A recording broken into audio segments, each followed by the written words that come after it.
Hi friends, welcome back my YouTube channel Krishna farmer అండి. ఇది మనం వేసిన అంటి తోట చాలా మటుకు కర్రలు తెగుతున్నాయండి. మీకు అంటి తోట ఒక విషయం చెప్పడం మర్చిపోయాను. మీకు ఏంటంటే అంటిగలు తయారవడానికి ముఖ్య కారణం ఒకటి ఉంటుందండి. తడి మందు కూడా కాదు. తడి మందు ఎలాగో కంపల్సరీ పెట్టాలి. అది పెట్టినంత మాత్రాన గెల బాగా తయారవుతుందంటే చెప్పలేమండి. ఓ పని మాత్రం చేయాలి. అదేంటంటే ఇలా గెల వచ్చిన తర్వాత చూసారా, గెల ఎలా ఉంది కదా, ఇలా వచ్చిన తర్వాత ఇక్కడ పువ్వు వస్తుంది చూడండి.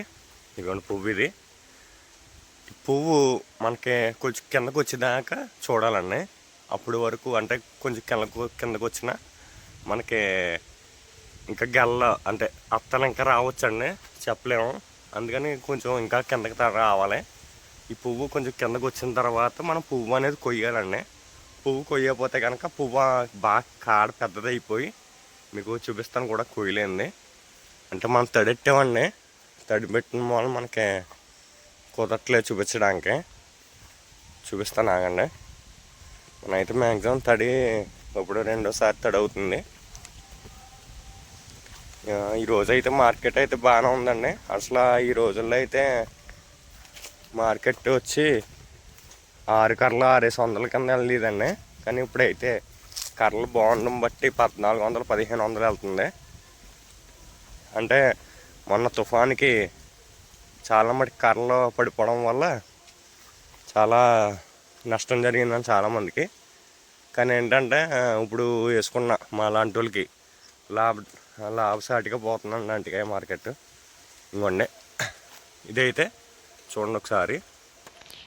గెల అయితే తయారవ్వలేదు. ఇలా అయితే కాడైతే చివరికి వచ్చేసింది.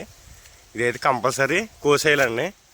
ఇది కోసినప్పుడే ఇలా చూడండి, ఇలా కత్తితో ఇలా కొట్టేయాలి.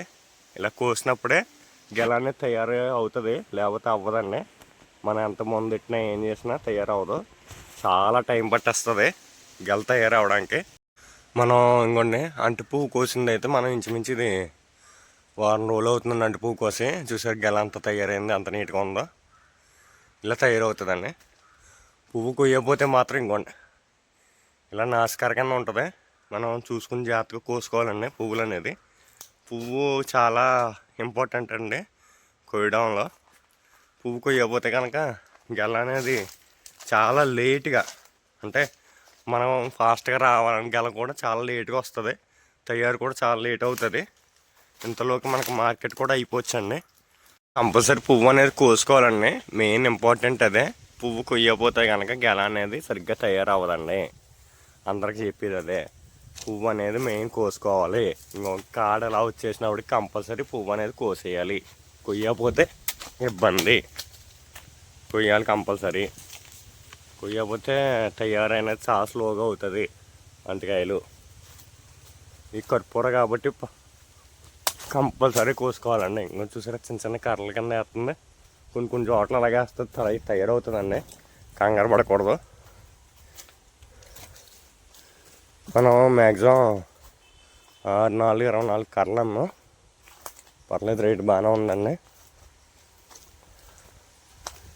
ఇంకోండి ఇలా పువ్వులు చూసారు కదా, ఇది కొంచెం చూడండి మీకు చూపిస్తున్నాను. ఇలా కొడవలు తీసుకుని జస్ట్ ఇలా కొడితే చాలండి, సరిపోద్ది. ఇంకోండి అంటే నేను మీకు చూపించడానికి నేను కోయలేదండి, వీడియో అది తీయడానికి. అందుకు ఇప్పుడు కోస్తున్నాను నేను. ఇంతకుముందు వేస్తే చాలాసార్లు కోసాను నేను, చాలా మటుకు గెల్లకి. మనం వీడియో చూపిద్దామని వ్యూవర్స్కి ఇప్పుడు కోస్తున్నానండి. థ్యాంక్ యూ సో మచ్ అండి. మరిన్ని వీడియోల కోసం నా ఛానల్ని సబ్స్క్రైబ్ చేసి, లైక్ చేసి, కామెంట్ చేసి, షేర్ చేయండి ప్లీజ్ అండి. Thank you. మనం ఇంకో విషయం అండి, మనం 500 సబ్స్క్రైబర్ల దగ్గరగా వస్తున్నాం. థ్యాంక్ యూ సో మచ్ అండి నాకు సపోర్ట్ చేసినందుకు. నేనైతే ఇంచుమించు 2 సంవత్సరాలు అవుతుందని ఛానల్ పెట్టి. నాకు ఇప్పుడు వచ్చినాయి 500 సబ్స్క్రైబర్లు వస్తున్నాయి, ఇంకా రాలేదు. 497లో ఉన్నాయి. థ్యాంక్ యూ సో మచ్ అండి.